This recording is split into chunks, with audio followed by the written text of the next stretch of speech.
Vamos a comenzar en esta ocasión comentando a Hans Urs von Balthasar de este texto Verbum Caro, sus ensayos teológicos, el volumen 1. Nos vamos a colocar en la página 103 en este ensayo que se llama Revelación y Belleza, que además es como un ensayo muy profundo también, que tiene mucho que decir y que iremos tratando de seguir en sus líneas más generales, ¿no?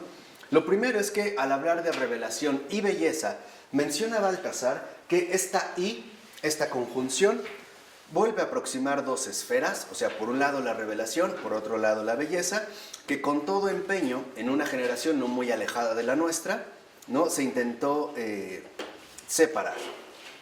O sea, considerar que esta conjunción de revelación y belleza resultaba algo imposible o bien inaceptable.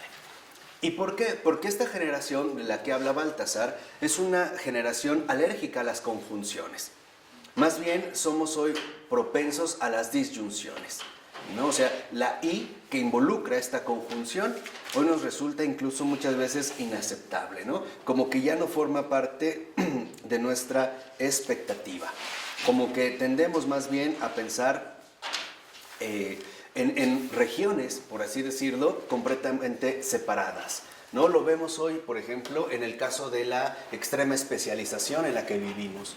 Pareciera que unas disciplinas académicas con respecto a otras están francamente distanciadas. De ahí, por ejemplo, uno de los empeños contemporáneos en fomentar lo que conocen como la intercolegialidad, ¿no? El hecho de que nuevamente se empiecen a acercar las disciplinas en cuestión, ya sea en ámbitos académicos o en otro tipo de ámbitos. Y lo que vemos aquí es que en un primer momento la estética es sin duda una ciencia joven. Y es verdad. ¿Por qué? Porque uno, digamos, empezó a hablar de estética en cuanto tal a partir básicamente del siglo XIX. De hecho, aparecerá ya o se conseguirá imponer ante todo en la fase tardía de la Ilustración. O sea, estamos hablando ya en pleno siglo XIX. Y luego ya con un énfasis claro con la época o cuando surge el idealismo alemán. Ahora, lo importante es reconocer, bueno, ¿y qué es lo que se buscaba con esta estética? Ante todo, caracterizar la estructura de la visión del mundo.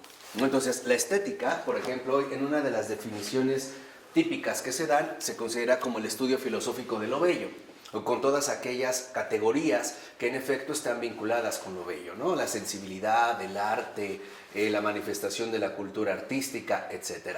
Pero cuando surge la estética como tal, ante todo emerge como una visión del mundo.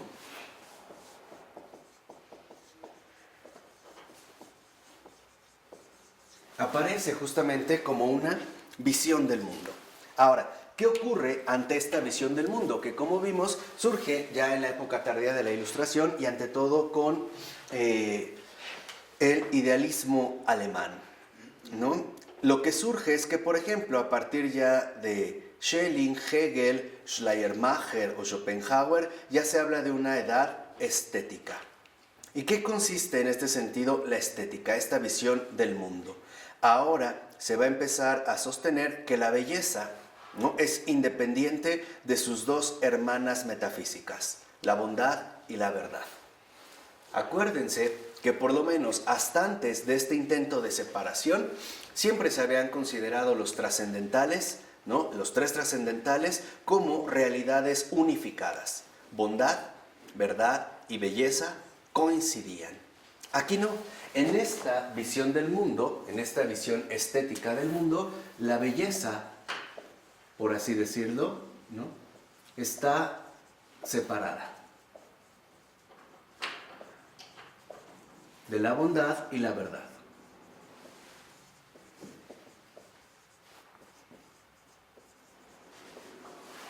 Se empieza a asumir, en efecto, este fenómeno estético de belleza como algo completamente independiente, tanto de la bondad como de la verdad.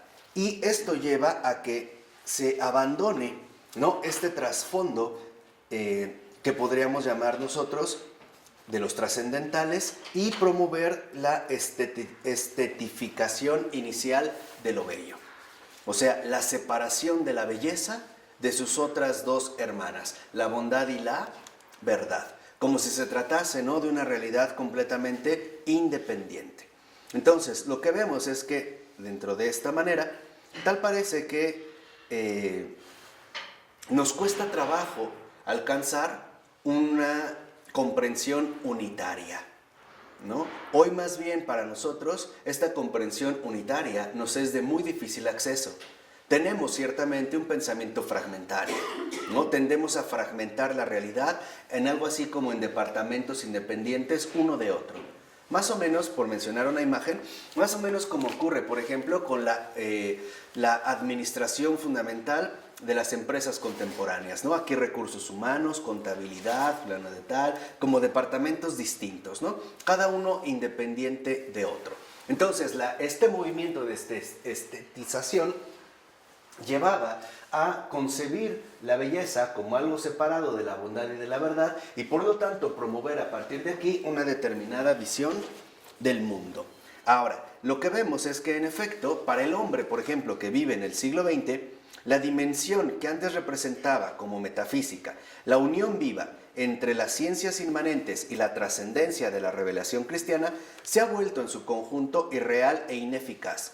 Más aún, está ausente y ha sido sustituida por la inmanencia de las ciencias. Entonces, lo que vemos es que esta belleza que está separada de la bondad y de la verdad carece de trascendencia.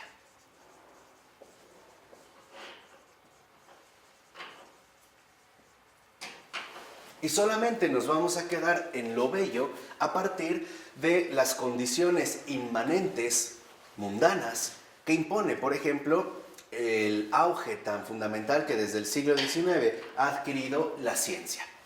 O, por ponerlo también con otro énfasis, tal parece que hoy cuando hablamos de belleza únicamente lo entendemos en base a lo que vemos y a la manera en la cual lo queremos ver, ¿no? Ya hemos perdido de vista esta unión viva entre los trascendentales. Lo que antes era una unión viva entre belleza, bondad y verdad, se anula o se pretende anular para presentarnos una belleza enteramente inmanente que carece de toda trascendencia.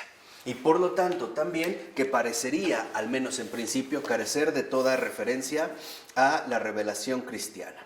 Ahora, lo que vemos en este sentido es que esto expresa una clara manifestación del acontecer de una época. O sea, nuestra época, nuestro acontecer, esto que carece de trascendencia, es precisamente nuestra época. Parece que todo se ha vuelto inmanente. Pensemos, por ejemplo, en situaciones como las cuestiones médicas.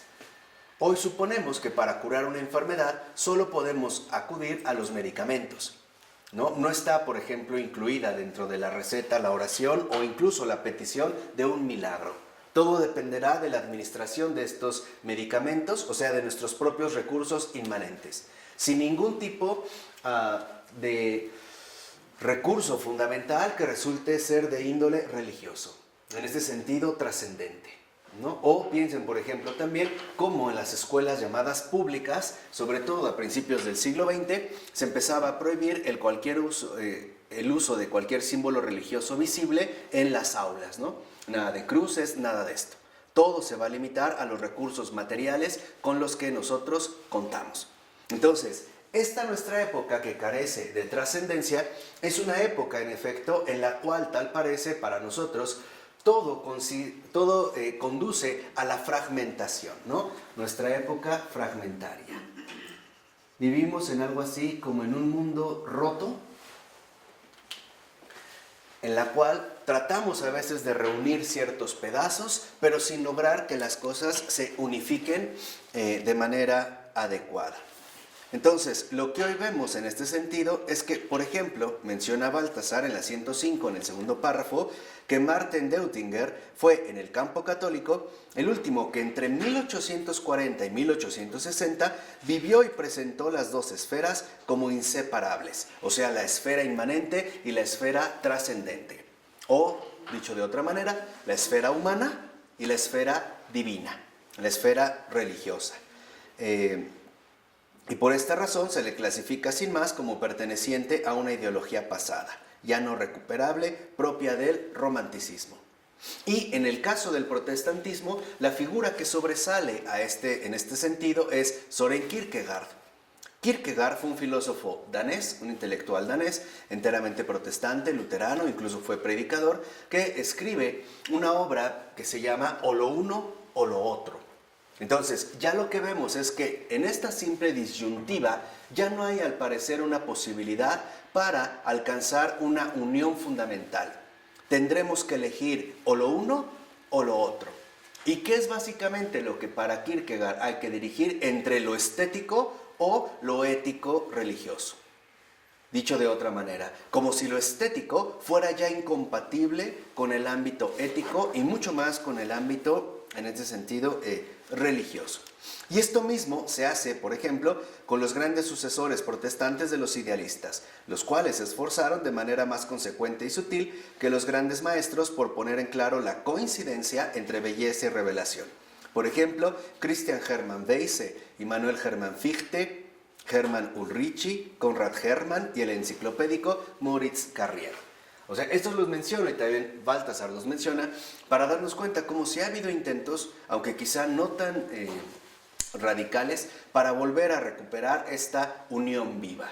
La unión viva de los trascendentales, donde la belleza, la bondad y la verdad van siempre en este sentido de la mano. Por ello es que también podemos darnos cuenta que tal parece que acudimos también a un peligro todavía mayor. Aparte de esta estetización, ¿no?, que lleva a fragmentar la unión viva de los trascendentales. ¿En qué consiste? En aludir a una especie de paralización angustiosa que se ha apoderado de la dogmática a la vista de la crítica bíblica y que se extiende dominadora sobre todos los sectores y actúa exclusivamente como lo hacen las ciencias exactas y por consiguiente a la manera moderna. O sea, hoy incluso en la cuestión dogmática se utiliza la crítica bíblica empleando los recursos, los métodos y en general el modelo de las ciencias exactas. ¿Qué quiere decir? Que al obtener o al buscar obtener estos resultados basados en las ciencias exactas, perdemos de vista también la dimensión de trascendencia, o por así decirlo, perdemos de vista la dimensión espiritual de la escritura. Y se empieza a analizar como si fuera un texto más, entre otros. Un texto antiguo que necesita ser descifrado, siguiendo, por ejemplo, los criterios que exigen estos estudios sistemáticos que buscan, en último término, estos resultados definitivos.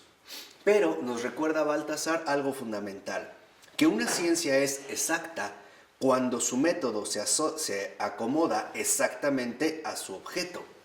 O sea, la exactitud no depende de la aplicación de los recursos, sino del acomodamiento o la adecuación que nosotros utilizamos a través de un método con respecto a la realidad. Quizá un caso muy llamativo, muy representativo, sea la fenomenología. La fenomenología no establece criterios definitivos, por ejemplo, para captar la esencia de los fenómenos, sino que busca acomodarse a la manifestación misma de los fenómenos. Por eso, por ejemplo, para Husserl y para algunos otros fenomenólogos, incluido el gran Maine de Biran, poco conocido, pero que es muy importante dentro de este recorrido del siglo XX, lo importante no es cómo pienso al fenómeno, sino cómo el fenómeno se manifiesta a mí en tanto sujeto pensante. Dicho de otra manera, no caer en la mera inmanencia, en el que todo es según lo que vemos, sino recuperar la trascendencia, aquello que estaría más allá en este sentido del propio sujeto. Ahora, dice Balthasar que una ciencia cuyo método, por principio, solo puede aplicarse a un aspecto parcial y ordinario de su objeto total, no puede llamarse exacta más que con reservas. O sea, nosotros sacrificamos totalidad a costa de la exactitud. Sacrificamos la trascendencia a costa de los resultados que buscamos en este sentido obtener. Y dice Balthasar, en lo que respecta a la palabra de Dios, no existe ningún aspecto puramente humano, puramente histórico, ni puramente filológico que pueda aislarse de lo divino. Aquí lo problemático se encuentra en el distanciamiento de la especulación o contemplación. O sea, en que hoy en esta en nuestra época fragmentaria, nos alejamos de la actitud contemplativa.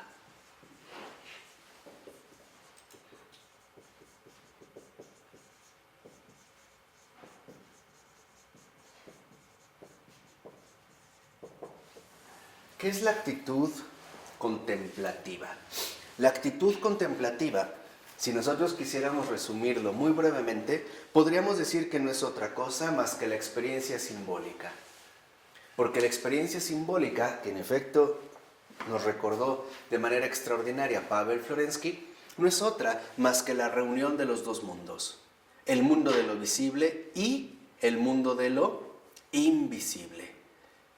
Y no por ello apelar a una disyuntiva, o lo uno o lo otro, o el cielo o la tierra o el cielo. No, la actitud contemplativa precisamente lo que percibe es cielo y tierra, lo visible y lo invisible. De tal manera que entonces esto involucra desarrollar nuestro ojo espiritual. O sea, el conocimiento espiritual. O sea, el conocimiento profundo de la realidad misma de las cosas. De ahí, por ejemplo, Baltasar va a comenzar a hacer una especie de repaso histórico para que entendamos de alguna manera cómo es que llegamos aquí. Cómo es que nosotros caímos en la ruptura de la unidad viva de los trascendentales, ¿no? Esta trascendencia que es unidad viva. ¿Cómo llegamos finalmente a la disolución? Y comienza hablando, por ejemplo, de Platón. Dice, se ha considerado siempre que la gran paradoja de la historia de la estética sea que el fundador de esta ciencia, o sea, Platón, fuese un adversario expreso de lo estético. Y es verdad. El que empieza a desarrollar esta ciencia en cuanto tal, como estética, es Platón. Pero se opone a la estética. ¿Qué significa que se opone a la estética? Que no acepta la presencia de artistas en general como verdaderos representantes de la organización política de la ciudad griega, o sea, de la polis. ¿No? Entonces, dice Baltasar, comenzando por Platón, menciona lo siguiente. Dice, ni la seriedad de la existencia personal, ni la seriedad de la ciudad pueden fundamentarse ya en el mundo mítico tal como éste se encontraba representado para los griegos, ante todo por Homero y por Hesíodo, una vez que este mundo perdió seriedad. Entonces, para Platón, lo fundamental es la configuración de la polis. La polis no es más que la configuración fundamental de esta llamada ciudad-estado, la antigua ciudad griega. Y dentro de esta ciudad, para Platón, los artistas en general, todos aquellos que están vinculados con la estética, no son aceptados. ¿Por qué? Porque para Platón, a grandes rasgos, el mundo ya en el que vivimos no es más que una copia del mundo de las ideas que no vemos. Ahora, el artista, por ejemplo, ¿en qué se basa? En el mundo que vemos. Entonces, su producto es la copia del mundo de las ideas. Por ello es que no hay cabida para Platón dentro de la polis para los artistas. Y tampoco en este sentido, ya no es posible la reconfiguración fundamental del mito. ¿Por qué? Porque para Platón también, ¿no?, irrumpen gradualmente en Grecia al mismo tiempo tanto la filosofía como el individualismo. Y son dos factores que en efecto nos llevan a alejarnos de la actitud contemplativa. El individualismo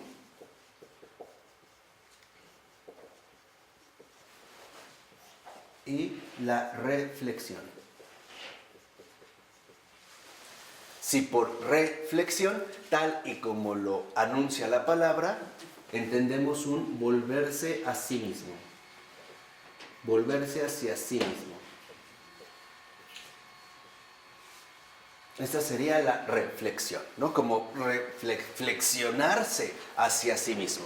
Y entrar entonces de lleno en el puro ámbito del pensamiento, al menos aquí, filosófico. Y en síntesis para Platón, Estaba claro que, por ejemplo, los poetas y los pintores se sirven de la apariencia, pero no llegan hasta el ser. Por lo que ahorita mencionamos, el ser que consiste en el mundo de las ideas. Y por lo tanto, en este sentido, para Platón, lo que realmente debe representarse es el drama de la realidad. Este, digamos, sería como el punto fundamental. Para Platón, los artistas, en general, solamente representan la apariencia, pero no llegan al ser. Esto para Platón es solo tarea de los filósofos, ¿no? Ahí es donde entraría, digamos, la figura fundamental del filósofo. De hecho, el que va, digamos, a formular con precisión este término, al menos a la manera en la que hoy en día lo entendemos, viene desde Platón, inspirado en Sócrates. Ahora, para Platón, entonces, ¿qué es el bien? ¿O qué es el ser divino? Platón va a ensayar dos caminos para llegar a él. El primero es que se asciende gradualmente desde la pluralidad de las cosas bellas hasta la idea de lo bello bueno en sí mismo. O sea, vamos superando la multiplicidad de las cosas bellas para acceder a la unidad fundamental de lo bueno bello en sí, es decir, a la idea. Es tanto como suponer, por poner un ejemplo, que empezáramos a tratar de elevarnos ante la multiplicidad de las frutas para llegar a la idea general de toda fruta, ¿no? A esta unidad intelectual que las abarcaría en este sentido a todas. Esta, por ejemplo, es lo que nos muestra en su ensayo, en sus diálogos, llamado El banquete y el Fedro. Pero esta doctrina de las ideas se le hace pedazos a su creador, a Platón, en medio del camino. Y lo que le queda entre manos fue el orden eternamente implantado en el cosmos concreto, la armonía entre las naturalezas y esencias concebidas como números eternos. Entonces vemos que aquí finalmente Platón parece dar un giro distinto. Ahora ya no solamente va a desarrollar la idea de las ideas, sino que se va a elevar hasta las grandes cumbres matemáticas, siguiendo en este sentido a Pitágoras, este filósofo presocrático que consideraba que la armonía, ¿no?, el orden mismo de todo el universo, que es lo que significa cosmos en griego, con K, estaba representada finalmente en la belleza matemática, o sea, orden y armonía.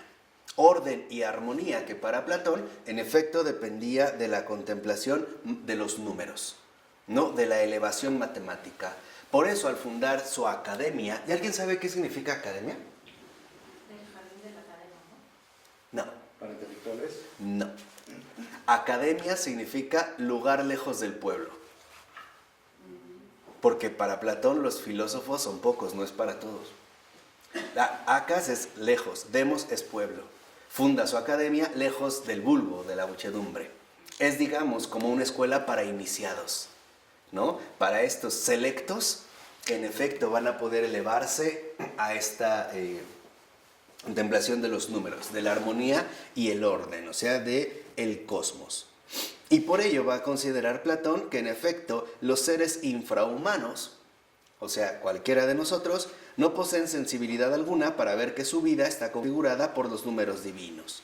Y por lo tanto, que no está configurada según el ritmo y la armonía, o sea, según las matemáticas.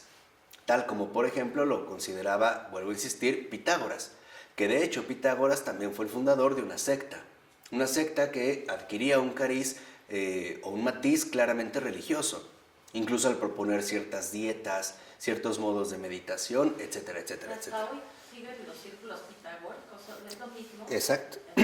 De ahí es donde precisamente sigue, ¿no? Por eso, para Platón, el otro camino no es ahora elevarse al mundo de las ideas, sino que ya en sus textos maduros, por ejemplo, en este diálogo de las leyes, ahora se trata de que la sociedad imite o emule la sacralidad misma del cosmos. O sea, que este orden y armonía que impera numéricamente el universo, ahora también se vea reflejada en la polis, es decir, en la organización social, ¿no?, que impere el orden y la armonía, según la regla fundamental de las matemáticas. Ahora, lo que vemos es que en efecto el arte, en último término para Platón, es expulsado de la seriedad filosófica. pero vuelve a regresar el arte bajo otra manera. El arte sagrado del existir y del vivir juntos. Lo que hoy en día llamaríamos ¿qué? Matrimonio. Civilidad, ¿no? Lo que hoy nosotros llamaríamos precisamente el arte de vivir juntos dentro de una sociedad organizada.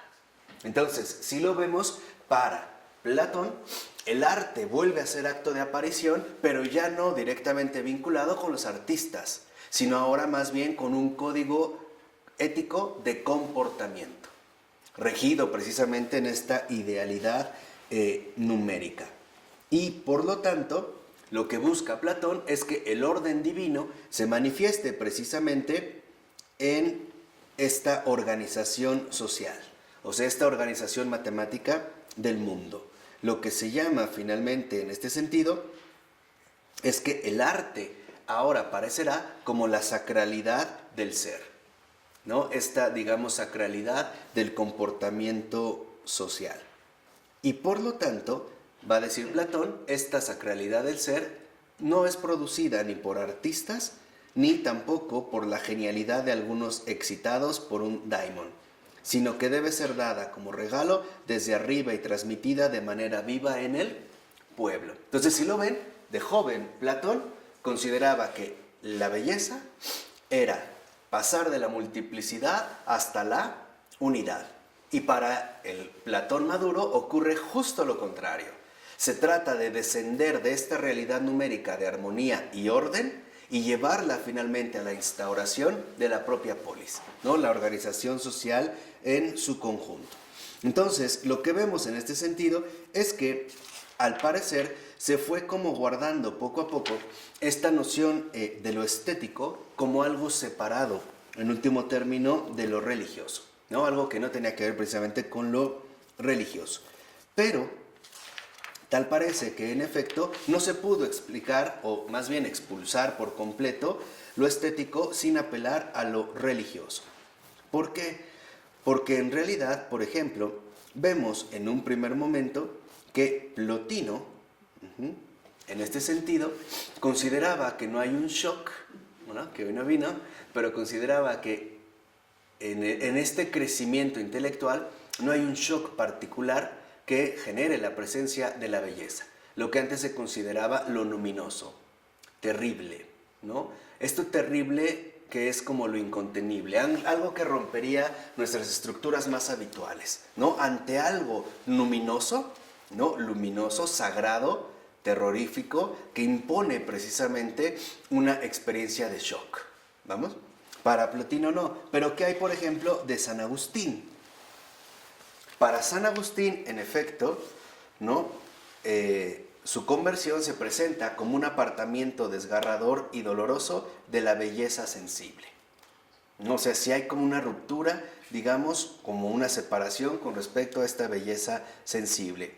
Y en este proceso, este duro salto del paso de la belleza espiritual sagrada, ahora va a ser abrazada como de un modo agridulce, ¿no? Y va a decir San Agustín: oh belleza siempre antigua y siempre nueva, qué tarde te he amado, ¿no? Lo exalta, pero al mismo tiempo como que se reclama o se reprocha, hay como un sabor agridulce. ¿Y por qué? Porque ante todo, Agustín aprenderá algo. La belleza no depende de abstractas idealizaciones, sino depende de concreciones muy precisas.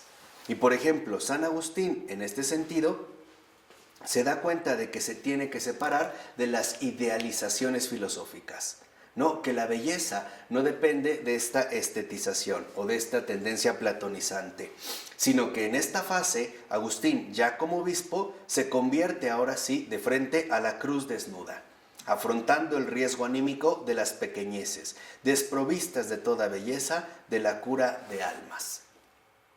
O sea, Agustín va a experimentar que la belleza no es una idea, que la belleza es un desafío fundamental que nos invita a transfigurar nuestro propio ojo, ¿no? Nuestra propia mirada, la purificación justamente de la mirada. Por ejemplo, uno de los problemas que tuvo Agustín casi recién de su conversión era que la belleza no era lo suficientemente bella platónicamente como para aceptarla. Y Agustín, por así decirlo, tuvo que ir descendiendo poco a poco de estas idealizaciones hasta finalmente encararse con la cruz desnuda, que le mostró que hay una belleza distinta a aquella que nosotros soleríamos en ese sentido idealizar, ¿no? O sea, San Agustín tuvo que abandonar su elevación platónica. ¿A través de qué? Del ministerio y la humillación. Y aquí vemos cómo en efecto ahora Agustín va a recorrer otro camino. Tantos años que se empeñó en alcanzar la elevación platónica para que después de su conversión, en efecto ahora fuera bajando poco a poco de estas alturas. O sea, ya no vio el objeto, vio el símbolo. Exacto, ¿no? Ya no se queda, digamos, con la realidad enteramente sensible y su oposición a una idealización, ¿no?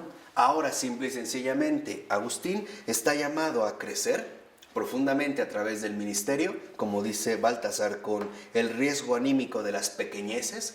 Por ejemplo, a veces el desánimo que nos suelen generar algunos aspectos no tan agradables dentro de la iglesia, ¿no? E incluso de la cura de almas, ¿no? El soportar situaciones desprovistas de toda belleza y por lo tanto también de la humillación. Y también aparecería en ese sentido San Buenaventura. ¿Por qué? Porque San Buenaventura es uno de los que más se va a esforzar por darnos una doctrina de lo bello. Pero en realidad lo que vemos es que esta experiencia de lo bello no está precisamente fundamentada en la idealización platónica, ¿no? La idealización platónica es la fuga mundi, es el no aceptar este mundo como es e inventarnos, por así decirlo, un mundo completamente distinto, ¿no? Un mundo que anhelamos. Subjetivo, siempre. Sí, ¿no? O al menos con intenciones de cierta objetividad, pero que ciertamente no gozamos, no está aquí, no es de este mundo. La belleza no sería de este mundo. Es como aquel hombre que busca a la mujer perfecta. Nunca va a ser feliz con ninguna, ¿no? O sea, en su idealización nunca va a ser feliz con ninguna. Pero lo que vemos es que en el caso de San Buenaventura, está también, digamos, basado en la áspera grieta del franciscanismo primitivo. ¿Por qué? Porque en la figura de un San Francisco de Asís no hay ningún intento de estetización, no hay ninguna especie de idealización de la belleza. Simplemente San Francisco de Asís, al contrario, aparecerá al principio como desprovisto de toda belleza, al menos de toda belleza visible, ¿no? De toda belleza idealizada o... ¿Perdón? Estética. De estética, ¿no? Sí, sin estética. San Francisco, en efecto, tal parece que permanece extraño y anterior a toda estética, ¿no? No busca, digamos, una apariencia o una idealización particular de esta estética. Y esta misma situación se repite, por ejemplo, ahora en Ignacio de Loyola. Porque en Ignacio de Loyola también es completamente ajeno a la estética y el despliegue barroco de su dinamismo tiene, ¿no?, siempre conciencia, al menos en sus mejores momentos, de que con ello decora algo cuya peculiaridad no es en absoluto aprehensible estéticamente. O sea, no caer en la trampa de la estetización, de la idealización, y por lo tanto renegar de las cosas tal y como aparecen, tal y como se manifiestan, en esta concretitud. Porque hoy también esta tendencia platonizante es muy fácil de adquirir, por ejemplo, en nuestra realidad humana más ordinaria, ¿no? ¿Cuántas veces no suponemos que las cosas tendrán que ser de cierta manera para ser bellas y al no hacer de esa forma terminamos profundamente decepcionados, ¿no? O por lo menos fuertemente desanimados? Por eso va a decir, por ejemplo, Baltasar, que el arte español parece haber sido el que más ardientemente experimentó que el objeto cristianamente adecuado del arte es precisamente lo no estético. Si por estético estamos entendiendo o bien artificialidad o bien fuga de la realidad concreta. Y menciona, por ejemplo, la falta de vistosidad, el escándalo de la pasión e incluso lo repulsivo del martirio. Y aquí el que destaca es el Greco. ¿Ustedes ubican las pinturas del Greco? ¿no? ¿Algunas por ahí? ¿No? Bueno, sino para que después busquen unas imágenes por internet, capten a lo que se dice. El Greco, en efecto, tal parece que lo que descubre es que solamente se puede llegar al hombre auténtico a través de la noche de la fe. Por eso es que en el Greco sus pinturas son oscuras, más bien sombrías. ¿Para qué? Para evitar toda posibilidad de artificialidad, ¿no? O de un sentido estético plenamente distorsionado. Ahora, en el caso, por ejemplo, de Kierkegaard, el que habíamos mencionado, lo que vemos es que estamos llamados como a elegir entre un determinado dilema, o lo estético o lo religioso, ¿no? Como si no fueran compatibles, ¿no? Como si en realidad no fueran compatibles una cosa con otra. Y vemos también más adelante que en este sentido también parecería entrar como en un cierto conflicto la relación entre eros y ágape. El eros como una relación inmediata entre lo sensible. De ahí viene lo erótico, que por cierto, erótico no es pornográfico, no se refiere a eso. Por ejemplo, la diferencia entre la filia y el eros es que la filia es el amor de amigos, que nosotros más bien llamaríamos como amistad, cariño, ¿no? Este cariño de amigos, pero los amigos no se besan. Eso ya sería eros. Eso sería, por ejemplo, para un matrimonio. Y el ágape consideraría una dimensión mucho más profunda del eros, pero no es que la niegue, es que en realidad lo purifica. No es en este sentido que estén divididos. Como si, por ejemplo, Kierkegaard suponía que para llegar al ágape necesitaríamos renunciar al ¿qué? Al eros. Por ejemplo, decir, para que realmente yo amara a mi esposa, necesito renunciar a ella. Que de hecho es lo que él hizo con Regina Olsen. Él consideraba que era el paso fundamental de la fe, la renuncia al eros para poder vivir el ágape, o en este sentido la auténtica vida cristiana. Tanto como decir, mi amor es tan puro que por eso no te toco ni te beso, es más, ni te hablo, ¿no? Para no contaminarte con esta bajeza o para que nuestro amor sea enteramente puro y completo. Sería un superhombre. Sí, claro. Pero esas son las tendencias, acuérdense, que nos han ido alejando poco a poco de esta actitud contemplativa, ¿no? La reflexión o también en este sentido el individualismo. Entonces, lo que vemos es que tal parece que si nosotros optamos por Dios, entonces renunciaremos a la belleza. Parecería que esta es como la tendencia clara, ¿no? O sea, si yo opto por Dios, entonces voy a renunciar a la belleza. Y esto es algo fundamental. ¿Por qué? Porque como dice Baltasar, por ejemplo, para Kierkegaard, la belleza, ¿no? El sabor permanente de lo inaccesible para él, de lo prohibido, porque él es el sacrificado, que por amor a Dios renuncia al eros, o tal vez por manía, por melancolía. O sea, ¿por qué a veces nosotros pretenderíamos, en último término, renunciar justamente al eros? La pregunta es, ¿estamos llamados a renunciar al eros o estamos llamados a purificar este eros? Si ustedes han leído la encíclica, que yo espero que sí, de Benedicto XVI, Deus Caritas Est, ¿no? Dios es amor, Dios es caridad. Verán que él justamente lo que explica es que eros y ágape no están peleados. Lo que pasa es que está llamado el eros a crecer más, a profundizar más, hasta en efecto alcanzar el nivel del ágape. Pero eso no anula el eros, simple y sencillamente lo transfigura. Por ello es muy fundamental para nosotros entender que en este sentido, por ejemplo, la sexualidad no está mal, no es algo malo. Lo que está mal es que la sexualidad disminuya o se desvíe del camino central al que está llamado el ágape. Hoy decimos de manera ingenua hacer el amor. Y yo a veces pienso, si eso es hacer el amor, qué mal. Da risa, ¿no? Hasta da risa. Chesterton decía que lo único por lo que vale la pena hacer el amor es porque es algo gracioso. Y que eso realmente nos debería de mostrar una perspectiva distinta. O sea, volver de nuevo a la actitud que contemplativa, ¿no? Entonces, Lo que está mal en el caso de la sexualidad es que en este sentido pierda su orientación fundamental de crecimiento y se rebaje o se denigre o bien a la propia autosatisfacción, que no sería más que una masturbación disfrazada. Suena feo, pero es real, ¿no? No podemos callar ante lo que pasa, ¿no? Esta masturbación disfrazada, o bien incluso a la objetualización y por lo tanto sometimiento de la otra persona.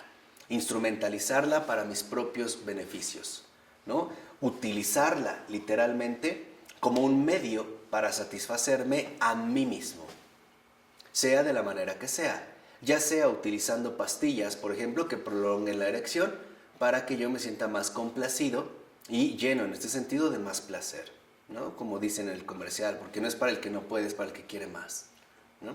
O sea, para el atascado, ¿no? Pero, ¿cómo se llama el libro? ¿La encíclica de qué?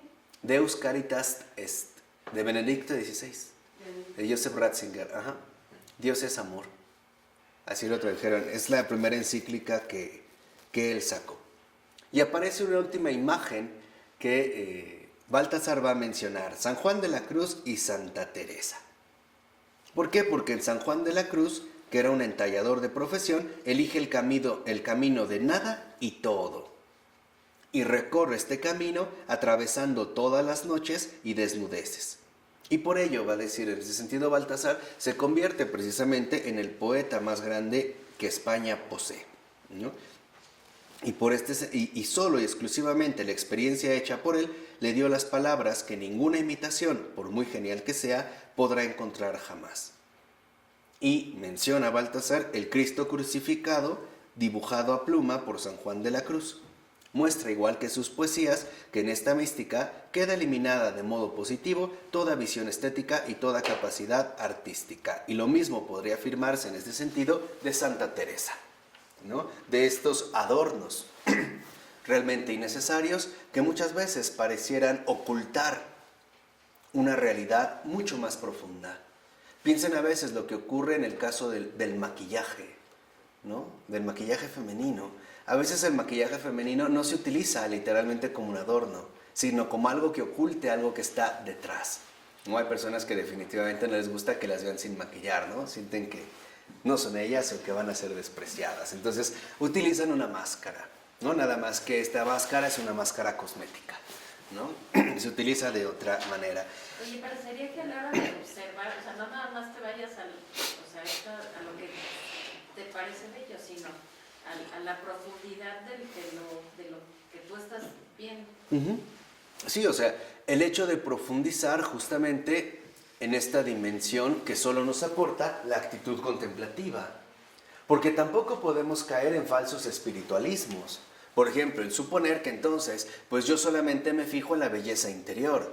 ¿Qué carajo es eso?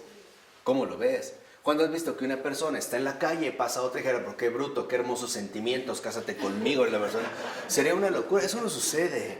Eso es falso. O sea, tampoco, no es que lo que importa es lo de adentro. ¿Qué? ¿Las tripas? ¿El aparato circulatorio? ¿El estómago? No, o sea, no podemos caer en estas ingenuidades. Acuérdense, lo que nosotros estamos buscando es revelación y belleza. Necesitamos superar esta época tan fragmentaria en la que vivimos. Y lo que necesitamos, en último término, recuperar es conjunción. Y eso es lo estético. O sea, la verdadera estética consiste precisamente en la reunión fundamental de lo visible y de lo invisible. Por ello, pues, lo que vemos en este sentido es que pareciera que entonces la belleza solo se da en lo religioso y que nos lleva a abandonar un primer mundo aparente de belleza, pero que tiene como un atisbo o un mensaje de otra belleza completamente distinta. No obstante, dice en este sentido Baltasar, que sí, ok, está bien esta intuición, pero solo si la completamos con otra, las estructuras mundano-inmanentes de lo bello. Dicho de otra forma, la belleza no es de otro mundo, también está presente en este mundo, aquí. No tenemos que renegar de este mundo para tratar de alcanzar una belleza que nos resulta simplemente inaccesible. No, aquí está, dentro de estas estructuras muy concretas. ¿Por qué? Porque dice que el problema ¿no? A lo que debemos dirigir nuestra atención es al kairos, o sea, a lo que Baltasar llama ocasión. Por ejemplo, kairos, que es la ocasión concreta de si el que tiene la vivencia de esta belleza posee en absoluto ojos, oídos y corazón para percibirla o no. Porque muchas veces olvidamos que no es que la belleza no esté en este mundo, es que el hombre no está en condiciones de percibirla. Es como una persona, como yo, que usara anteojos, pero los anteojos estuvieran llenos de lodo y no puedo ver lo que hay más allá. O sea, finalmente la belleza, y aquí es donde volvemos a recuperar lo que mencionamos, la unidad viviente de los trascendentales. La belleza solo se contempla a través de un corazón bueno, a través de la bondad. Sin bondad no hay belleza. Y esto es lo que hemos olvidado. Hoy suponemos que si yo veo a una mujer con un cierto estilo físico, ya puedo decir que es bella. No es verdad, porque eso no me garantiza su belleza. Y solamente una persona buena puede contemplar la belleza. Y aquí es donde vemos que en efecto una sin la otra no pueden darse. Se requieren ambas, o bien de si está abierto y no se resiste a lo bello, que salga a ese encuentro. También tenemos que darnos cuenta si realmente tenemos esta apertura real para dejarnos impresionar por aquello que sale a nuestro encuentro, o simple y sencillamente lo rechazamos cerrando los ojos. Tanto como decir esto no me gusta o no me agrada, o simple y sencillamente esto no lo acepto. Y no solo es una cuestión que tiene que ver con la belleza, también con nuestras experiencias religiosas e incluso con nuestra propia fe. ¿Cuánta gente dice, no, yo no creo en Dios porque el mundo está muy mal? ¿No? Llegando a extremos, tanto como decir, como le dijera un intelectual francés, si Dios existe, peor para él. ¿Qué explicación nos va a dar de lo que acontece, no? Si Dios es bueno, ¿por qué permite esto y esto y esto y aquello? O sea, realmente ante qué estamos abiertos o ante qué no. Además, hay que tomar en cuenta si la hora del mundo es propicia a que las cosas bellas se desvelen todavía o no. Hoy tal parece que el kairos, el acontecer, el momento de este mundo no es tan propicio para que las cosas bellas se desvelen, ¿o sí? Más bien parecería, como dice Baltasar, que se encuentran apartadas, por ejemplo en museos y subastas, como nobles animales prisioneros expuestos ante la gran muchedumbre de los mirones y los chismosos. Hoy realmente estamos en condiciones donde la belleza tiene todavía o tendría todavía la posibilidad de desvelarse, o no damos esta oportunidad.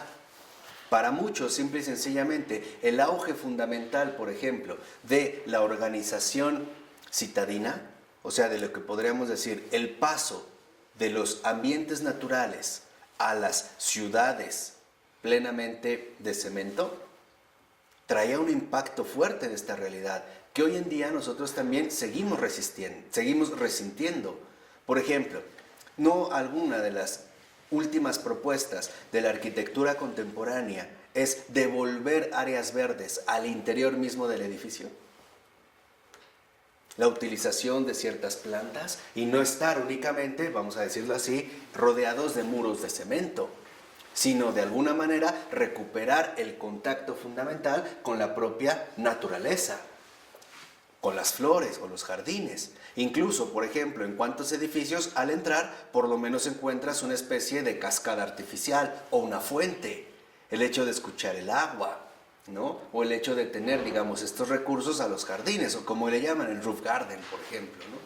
Piensa en situaciones de hoy, en el hecho de que no podemos finalmente pasar desapercibido este tipo de situaciones. Y dice en efecto Baltasar, estos elementos inmanentes se encuentran estructurados desde abajo hacia arriba, van desde lo puramente material y funcional hasta lo orgánico y lo sensitivo, o sea, aproximadamente desde la simetría, la proporción y la armonía, hasta las manifestaciones de la tensión y las fuerzas vitales, y hasta el juego de encubrimiento y desvelamiento, o sea, de placer por y placer en, todas las formas del juego que se da dentro y fuera de los encantamientos, precisamente de lo erótico. Entonces, aquí hay una distinción que no podemos olvidar. Nosotros sentimos placer por o placer en. Una cosa es sentir placer por verte y otra cosa es sentir placer en estar contigo. Aquí es donde nuestras percepciones, en efecto, deben de ser ante todo clarificadas, ¿no? Y tenemos que darnos cuenta que, en efecto, ¿no?, todo lo que en la naturaleza sirve también para revestir la desnudez de la existencia. Por ejemplo, las cosas agradables, el adorno, el vestido, la comodidad, las formas sociales, con su aparato autónomo de costumbres, el empleo del tiempo y la conformación de la vida. Pero debemos de recordar que la subjetividad, en último término, ¿no?, debe de reencontrarse con una objetividad para poder emerger como tal. Dicho de otra manera, para que nosotros realmente encontremos la belleza, necesitamos la trascendencia. Si solo nos quedamos con nuestros propios criterios inmanentes, nosotros mismos nos estamos negando esta experiencia profunda de la belleza. Por decirlo así, si solo me quedo en lo que veo, la belleza no aparece. Pero si solo busco lo que no veo y reniego de lo que veo, tampoco. Lo más probable es que termine bastante amargado y quizá en un buen manicomio, ¿no? Ahí voy a terminar finalmente quebrantado. Entonces necesitamos recordar también en este sentido, por ejemplo, que los motivos son innumerables y también las formas disponibles de lo bello. Entonces no podemos olvidar que también hay que tomar en cuenta las formas disponibles de lo bello.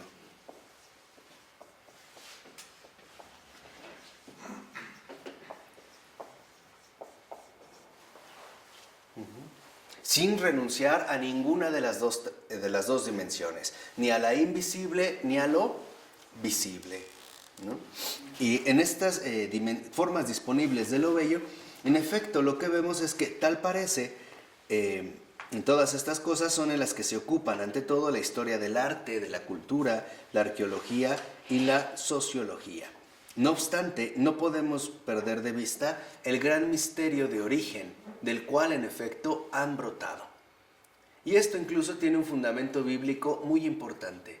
En el primer versículo de la Biblia, en Génesis, libro 1, versículo 1, dice: en el principio Dios creó.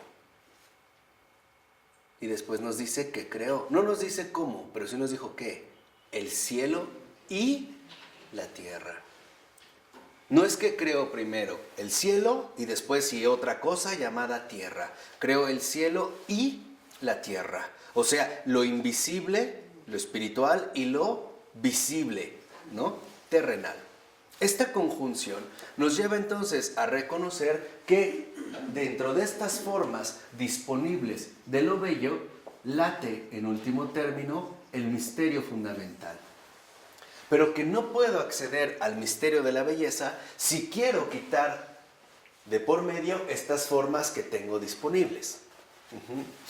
O es tanto, por ponerlo a lo mejor en términos un poquito más teológicos, es como intentar llegar al Creador sin la creación.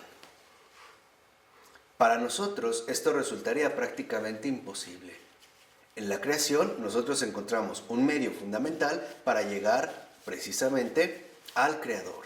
O como les había comentado hace un momento, ¿no?, para acceder al amor de Dios tengo que atravesar el amor de los hombres, ¿no? Necesitamos finalmente, así como Dios va de lo invisible a lo visible, nuestro camino es justo inverso. Nosotros estamos llamados a ir de lo visible a lo ¿qué? A lo invisible. Y eso es trascender. Trascender es ir más allá, pero no renunciar, no renegar de las formas disponibles que tenemos, sino más bien trabajar en la recuperación de esta actitud contemplativa que en efecto nos permite captar esta unidad que nosotros llamamos belleza. Y además una unidad que es fiel, una actitud contemplativa que es fiel a la unidad viviente de los trascendentales. A comprender que en efecto todas estas formas disponibles de lo bello también están llenas de bondad y por lo tanto también de verdad. Todo lo creado viene de la belleza, de la verdad y de la bondad. Y si uno se toma en serio cualquiera de estos trascendentales y de verdad lo asumen a fondo, llegarán a la coincidencia de estos tres: verdad, bondad y belleza. Podríamos decir, la bondad, en términos trinitarios, ¿a quién le correspondería? Sabemos que es de Dios mismo, pero ¿a qué persona de la Divina Trinidad? A Jesús. Dios mismo, ¿no? Al Padre. La bondad. Al Padre, La verdad es Jesús. claro. La belleza es el Espíritu Santo. Exactamente. La bondad es el Padre. Y esto de verdad nunca lo olviden. El Padre es bueno y es eternamente bueno. Esta es la lección más importante que hemos dado hoy. El Padre es bueno. El Padre es pura bondad. Bondad extrema. Bondad loca. El Padre es bueno. Y la verdad de esta bondad se nos ha manifestado en el Hijo, en Cristo. Ahí está la verdad. Y a partir de esta verdad y de esta bondad, también se nos ha hecho manifiesto la belleza de transfiguración que el Espíritu Santo realiza en la creación entera y en particular en cada criatura suya. Por eso es muy fundamental que nosotros, y esa es la invitación, con esto terminamos en esta ocasión, ¿no?, que no tratemos de desvincular la belleza finalmente de esta unidad sustancial a la cual de hecho pertenece. Cuando en efecto empecemos a experimentar, a profundizar más en la bondad del Padre, verán que es casi como inmediato que la verdad del Hijo aparezca. Y finalmente también la belleza que el Espíritu Santo genera. Entonces podríamos decir, bondad, Padre, verdad, Hijo, y belleza, Espíritu, es la unidad fundamental del ser. Porque en último término, solo Dios es. Y Él es bueno, es verdad y es bello. Y nosotros estamos llamados nuevamente a recuperar esta actitud contemplativa que nos permite gozarnos en perpetua, en eterna adoración de esta maravilla de maravillas. Su tarea es que profundicen en la bondad del Padre. Esa es su tarea. Eso es lo único que tienen que hacer. ¿Cómo? Le van a dedicar unos minutos al día a la oración. Lo único que van a hacer es persignarse, estar tranquilos, sentados, y lo único que van a repetir sin hablar, sin mover la lengua, en tranquilidad, sin interrupciones, apagan el teléfono o lo destruyen o a ver qué hacen, interrupciones, y van a repetir, Padre bueno, Padre bueno, Padre bueno. Y déjense tocar. Con esto tienen de aquí a Navidad. Es una buena tarea, ¿de acuerdo? Bueno, vamos a dejarlo.